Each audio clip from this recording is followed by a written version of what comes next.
It all began with a very remarkable woman who was determined to address the appalling suffering which she saw around her in the Ireland of the early 19th century. Mary Aikenhead, the foundress of the Sisters of Charity, who was born in Cork in 1787.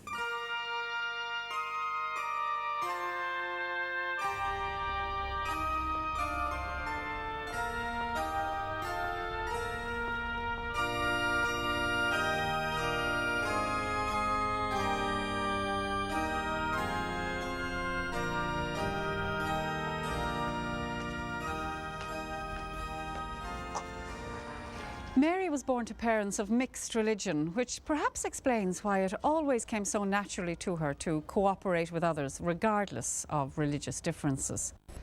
Indeed, her Protestant father seems to have been the greater influence on her life. He was a member of the Church of Ireland and attended this church at Shandon.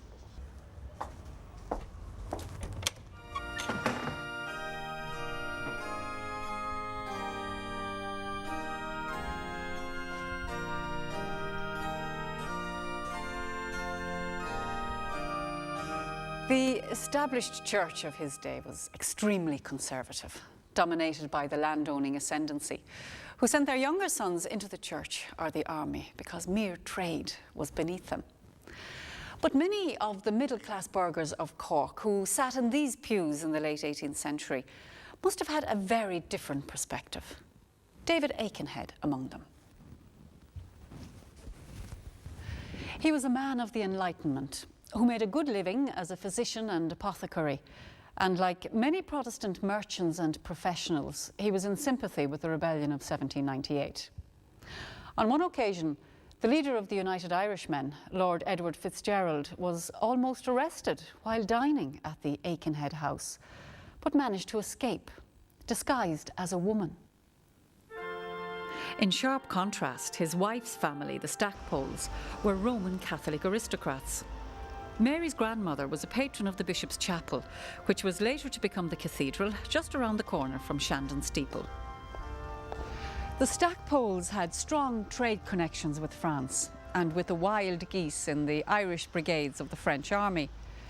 They were instinctively royalist, appalled by the revolution in France and bitterly opposed to the United Irishmen at home. Perhaps the greatest influence on Mary's childhood, however, was an altogether more modest building nearby, where she was fostered out as an infant. The reasons for Mary's fostering are unclear, but it was a traditional practice among Gaelic aristocrats and may have seemed quite natural to an old family like the Stackpoles. Mary was fostered to John and Mary Rourke, who lived in this cottage. Mammy Rourke, as Mary called her, was warm, loving and a devoutly religious Roman Catholic. When Mary returned to her father's house at the age of 6, Dr. Aikenhead brought the Rourkes to live with the family as servants, rather than separate them. Mary was now surrounded by wealth and privilege, but her first 6 years of a very different life would always remain with her. The Rourkes' simple faith was to have a lasting effect, and perhaps equally important was the empathy and respect for the poor that she learned here in the cottages of Eason's Hill.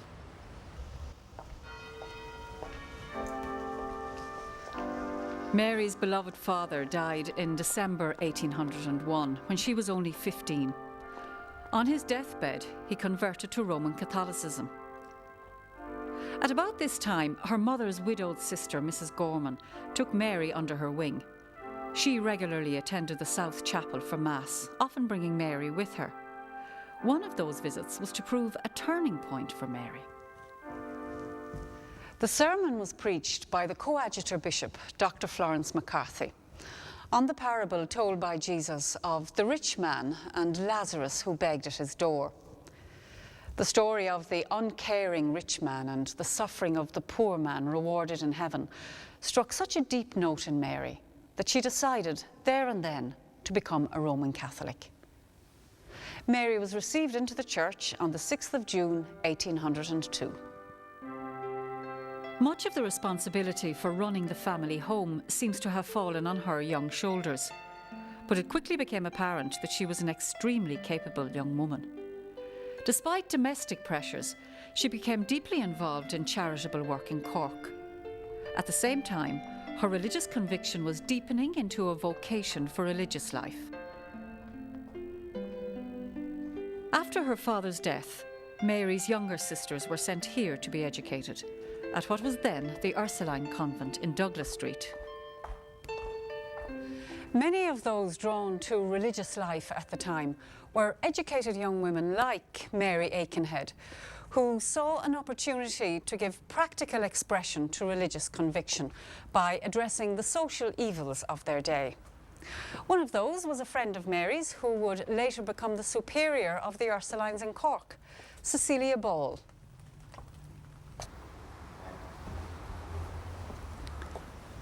Mary came here to the convent chapel to attend Cecilia's profession as an Ursuline sister. On that occasion, she first met Cecilia's sister, Anna O'Brien. As well as vocations, these new foundations needed the financial support of wealthy benefactors, many of whom were themselves women. Anna was one of the most important of these. She had married a wealthy businessman, but she was a wealthy young woman in her own right, with assets at her own disposal. She had bought the house in Dublin's Harold's Cross for an orphanage, which was to be established by the poor Clares. Another friend of Mary's, Celia Lynch, joined the poor Clares in Harold's Cross. When Mary came to Dublin to attend her profession, she stayed in this house on Mountjoy Square as the guest of Anna and John O'Brien. Here, Mary met Father Daniel Murray, then a curate in the local parish of St. Mary's. Anna, Mary and Father Daniel became close friends.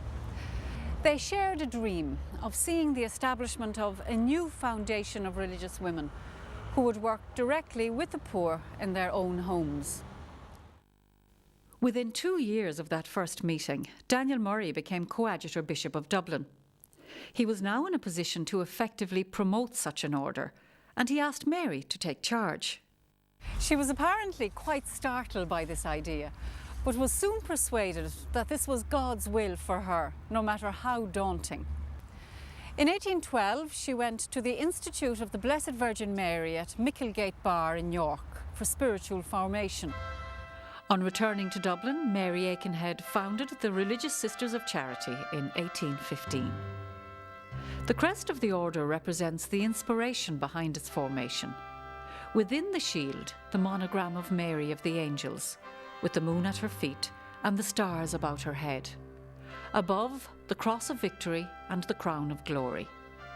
The motto, Caritas Christi urget nos, the love of Christ urges us on, reflects the radical commitment of the new congregation to working directly with the poor. In the squalid back streets of Dublin, the sisters were surrounded by terrible want.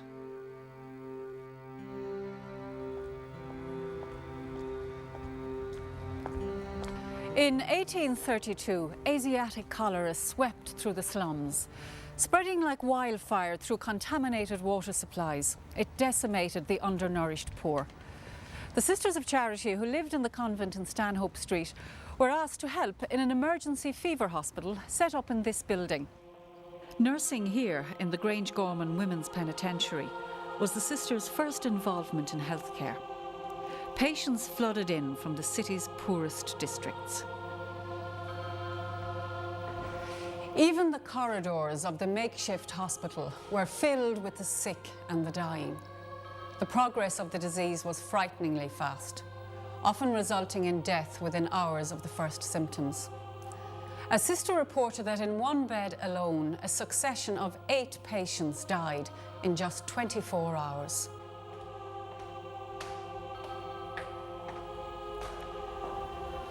The situation here was not helped by the primitive state of medicine at the time.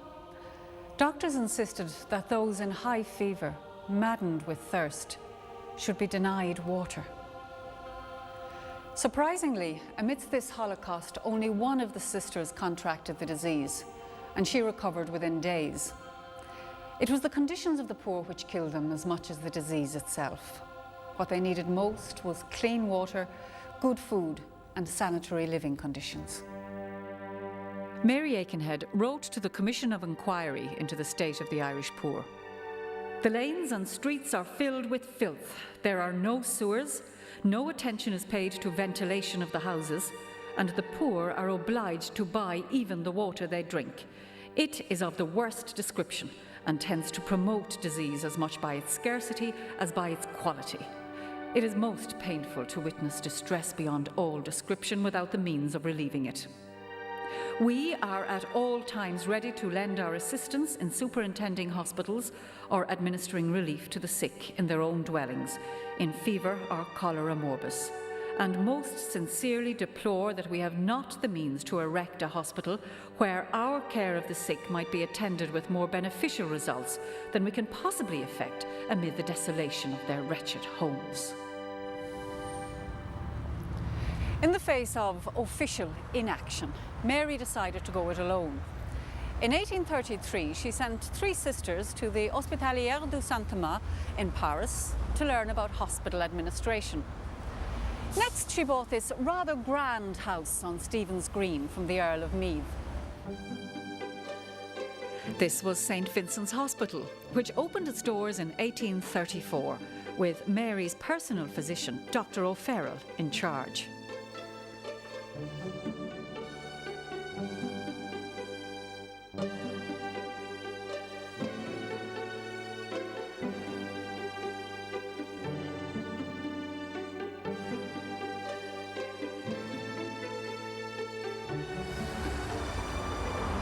It was an enormous struggle to get the hospital started.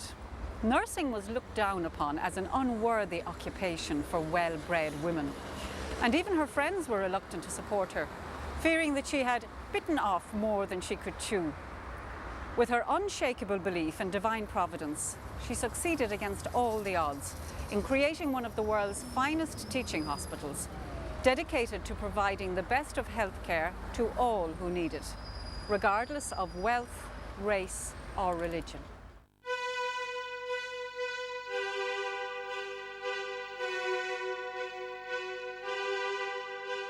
For more than a century and a half, the Sisters of Charity and their co-workers have played a vital role in healthcare in Ireland, carrying forward to the present day the mission begun by Mary Aikenhead. During her lifetime, an independent branch of the order was established in Australia. Since then, houses have been opened in England and Scotland, and the order has spread to California, Venezuela, Zambia and Nigeria.